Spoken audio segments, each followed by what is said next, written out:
Well, go on everybody, it's your boy Jay Smooth. We are back with another episode of Smooth Talks. Today we are interviewing the owner of the Zhug Restaurant. It's Suda, everybody.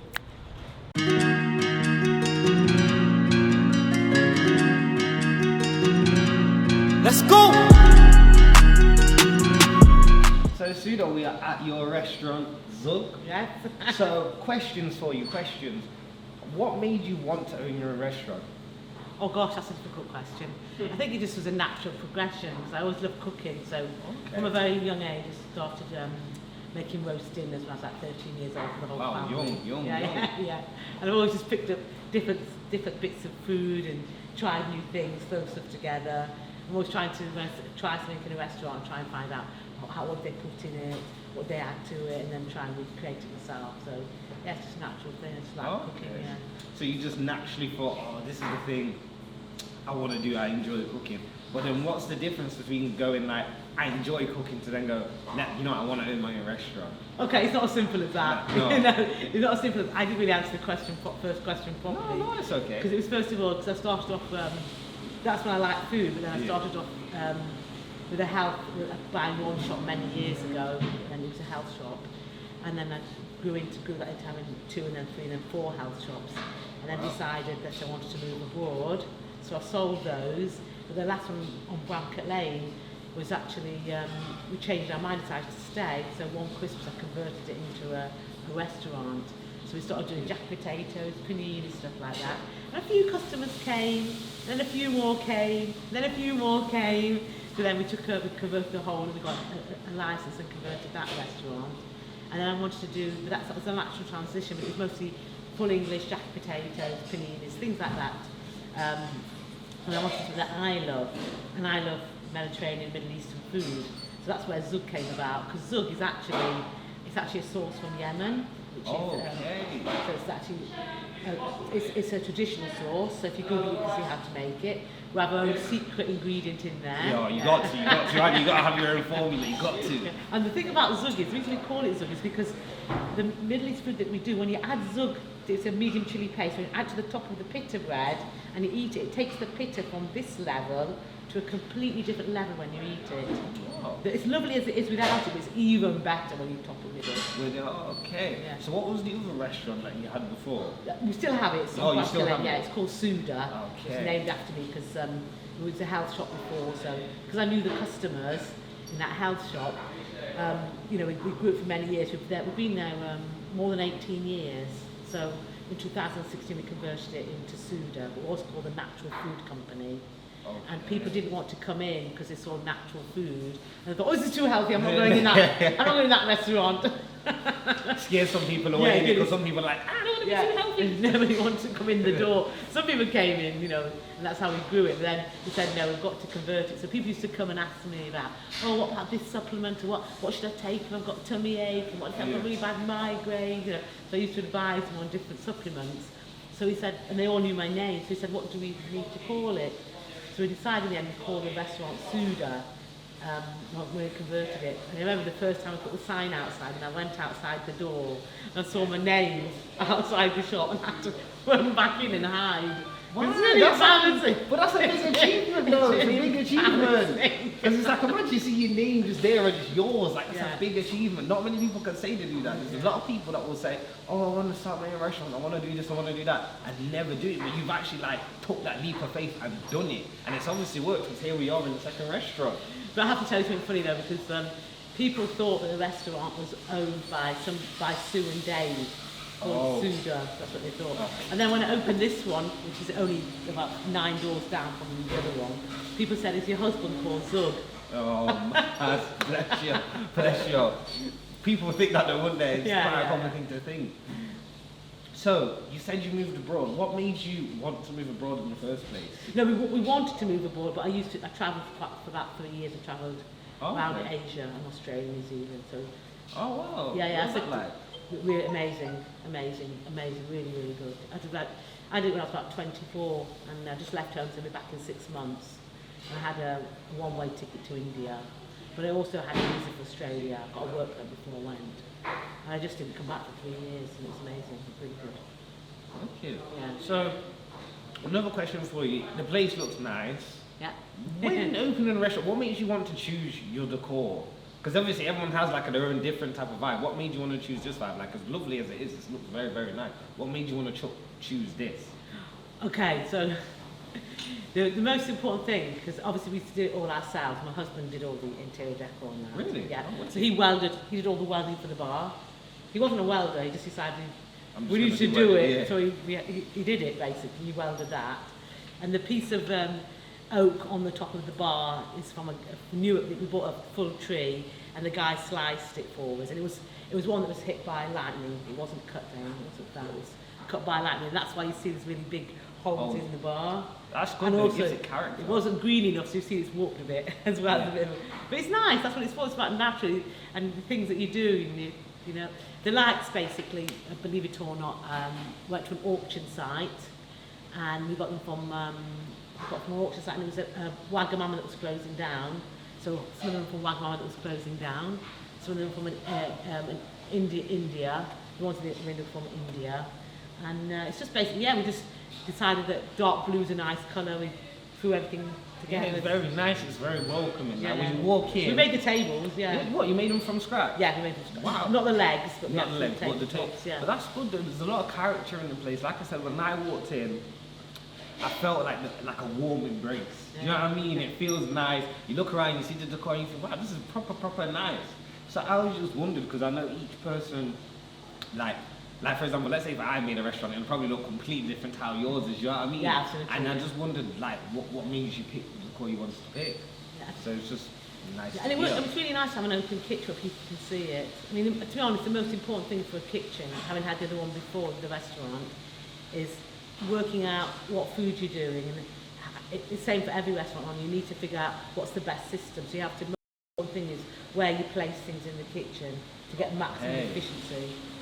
So you don't, if you've got a fryer and then you've got, your fridge, you want your fridge to be a drawer fridge, so you don't probably, it's a simple example, get your chips from there into the fryer, so you need that efficiency to be so you've got to plan, so you actually start with a menu and then you design your kitchen. Wow, I would have thought you would have started with the kitchen first, not the menu, to be fair. No, you start with menu. You have to start with your menu because if you've got so you start with your menu and your spec sheet, which is everything how you prepare it from beginning to end, and then you've got to work out your system about how you're going to service that dish, how you're going to have that final dish. Because what you want to put on, you want the meat on the grill. Where's your grill going to be? Okay, you need your grill to be here. So you've got raw meat you want to contaminate with cooked meat or cooked things. So you've got to work it out between raw, cooked, all sorts of things.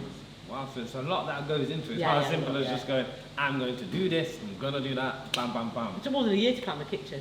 Really? Yeah. Wow, so it's a lot that goes into it, really and truly. Like, it's not as quick as we may see. Like, sometimes we see this place coming soon, and then you're like, oh, in a couple, weeks or months, it's already up. So it's a lot of planning that's gone in beforehand for that turnaround to be so quick. And if you get it wrong, it's expensive. Because if you get it wrong in your restaurant, it's going to slow your service down. And then you have to rejig everything after. So I'm guessing this is something that comes from years of experience as well. Yeah, a lot of waking up in the middle of the night thinking, I'm writing it down. But that's good though, because at least you have that experience to now, because obviously, like I say, you have 2 branches. So you have that experience to go, okay, I've learnt my mistakes, I've learnt things from the other one, let me apply to the new one. Yeah, but you're always learning, and you're always changing. That's good. So what about when it comes to staffing now? Do you already have a picture in mind of I'm gonna need to have this much staff or this little staff? Staff's a difficult one because especially at the moment it's hard to find the right staff at the moment. It's quite difficult. But staff is the most important thing really, because you haven't got the right people. You need people you can trust that can do. They can emanate what you are as well. So it is hard because you need people to have the same enthusiasm that you have about the dishes. It's true. Yeah. So we work on it all the time with people. We work together as a team. We're a team. I do the cleaning as much as everybody else does the cleaning.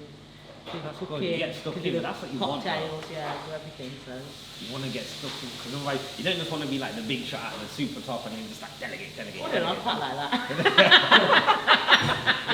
It's still nice, don't get me wrong. No, but it's one also- day. One day. When you have like the thousands of chains, and obviously you can't be in each and every one of them because you can't clone yourself. But it's good though, man. It's super, super good. So, what else do you do like in your downtime type of thing? Because obviously, I'm guessing this is your full-time job, correct? Yeah, there is no Yeah. downtime. It's all work. All the time. All the time. So even when you go home, like, what do you do? Most to, of like, the switch time, up? there's something, there's something that's there that needs sorted. I've got 3 kids, so Okay. yeah, 3 boys, so. So how old are they, if you don't mind me No, asking? not at all. I've got one's 21, he's at university. One who's 19, and he helps us here. He works here. And then I've got 15-year-olds still at school. Okay. Yeah. So now a question for you. Was it a struggle having to be a mother as well as like a business owner?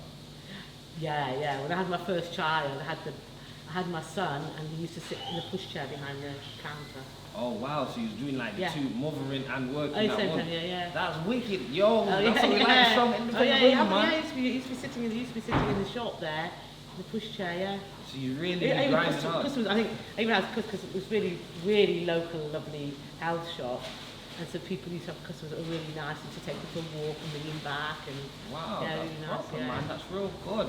Like, but surely you must have been exhausted by every single day though, because having to do like, I'm guessing you'd get used to it to some extent, but it's exhausting though, isn't it? Because No, I think even working in I think itself. it's positive energy, isn't it? Yeah, I think a lot of positive energy. I bet You you do see- loads of things as well. Yeah, It's but like- you pack into your life. Yeah, but it's, I don't know, I just feel like doing what you do is gonna be very hard, isn't it? Because like, praises to my mum all the time, and I know it's not easy being a mum. I know it's not, because it's like kids demand a lot of attention, so even work itself demands a lot of attention. So doing the 2 at the same time, you're like Wonder Woman. Yeah, I think it just comes naturally to some people. Everybody's different. Everybody's different challenges for other people. Everybody's copes with things in a different way, and for me, it probably just fits me really well. It's not any more difficult for me to have a child in a pushchair than because I was breastfeeding at the time. It wasn't really a problem because, I don't have a problem with customers seeing me breastfeeding in the shop. Yeah. That wasn't an issue for me. So it depends how people feel about it. That's true. I suppose you got to do what you got to do to provide for the family, though, really, Yeah, haven't yeah. you? So if that's the way you have to do it, you have to work with the kid around. You do it and you just make it happen. And obviously, it seems to have all worked because, like I say, second chain, everything seems to be good. Smile on your face. So Chain, I like the word chain. It's not a it's chain. true. Yeah. Yeah, We but will it be a will chain one It day. will be. It will be. We aim high. But it's good, man. So, like, again, what else do you do in your downtime? Because obviously, like, it's work. What does Suda do, like, when you go, okay, I'm off work now, clock's over, let me just sit down and relax? Are you watching TV? Are you reading? What's your thing? No, I like reading. I do like reading a lot. Dog walking mostly. I like my dog. I love my dog. Yeah. Okay. How many? Do you have one dog? Just or one more? dog. Just It's a one? Labrador. Yeah. Okay. Yeah. How long you have the dog for? About 4 years now. Oh, wow. Yeah, about 4 years now. Yeah. So you like going? So I'm guessing you like going on like nature type of Yeah. walk type of Yeah. thing. For me, to be honest, mostly I prefer to I like to go on holiday. So I set time aside to go on holiday. So I work really, really hard, but then take good holidays. So. Yeah, That's the best That's what I one. save up for. I'm not a shopper. I don't go shopping. I don't like going into town. So you do something like So that. you going out? I'd rather, go somewhere that. So what type of countries do you like to go to? Like, I know that sounds like a weird question, but like, for example, are you like an active holiday person or like a chill holiday person? Or like, do you like hot holidays, cold holidays? Hot holidays. I don't like sitting by a pool kind of holidays. I don't like to sit by a pool. So you like to go out and Yeah, explore yeah. wherever you're at. Yeah. So what's some places you've been? Like what's your top 5 favourite places?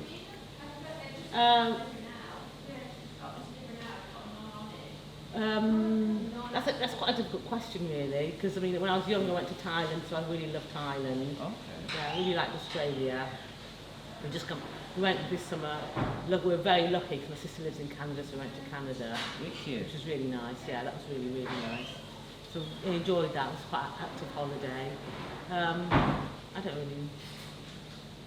I'm not really sure. You're just used to it, you're just used to globetrotting. No, you're I'm not not- globetrotting. No, I was just very lucky. That was years. I was in my 20s then. I went to the places, but. But it's still good though, you still explored the world. Because I know some people that have probably lived all their life, never been abroad. Yes, we've been every the countryside, Yeah, haven't that's they? what I'm So, saying, no, I mean, so- yeah, I do feel privileged. So to be able to yeah. go and like have, like, I feel like it's important to go to other countries because then you have like a more rounded view of the world and it makes you more rounded as a person. Absolutely, no, absolutely. I mean, places so before COVID we went to Italy, that was really nice. Italy was really lovely. You learn a lot from the people, from the food, from the culture. It's really interesting. Definitely, Man. Yeah. Well, I don't want to keep you too long because I know you're a busy person. Thank you for letting me come in today, Jay. Suda, Really nice of you. and letting us seize up. So, with that, Suda, I'll let you get on. That's lovely. Thank you, very much. everybody. Thanks a lot. Peace.